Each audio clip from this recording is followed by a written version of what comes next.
And we're back to learning JavaScript. Let me show you the charAt method. You can use that to find the character in a specific position.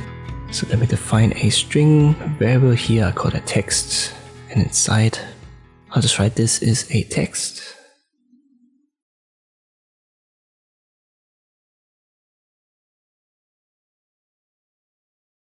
Now we use the document.write,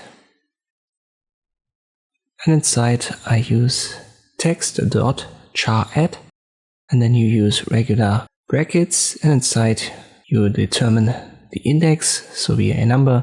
Keep in mind 0 is the first one, so the t would be position 0, the h position 1, and so forth. Let me add number 9. And this is empty because 0, 1, 2, 3, 4, 5, 6, 7, 8, and then comes the 9. So the white space is actually printed out. It's not really a character, but if white space is part of your variable, this can also be found by the charAt method. The last index is 14. This gives us the dot, so it can also find punctuation.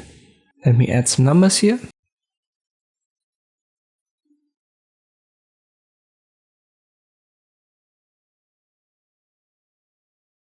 And this can also find numbers. So here we have the 1 in index position 13. I believe it's the last one right here. Let me add some special characters, some $signs, and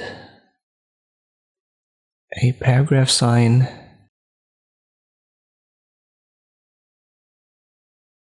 And you can see this also found. So all characters, including white spaces, special characters, numbers, can be found with this method. Just to explain it once more, we always have the name of the variable. Then we use dot, the method name, which is charAt with an uppercase A, regular parentheses, so regular brackets, and then the position of the character. Once again, keep in mind 0 is the first index, so every string starts with a 0 and not with a 1.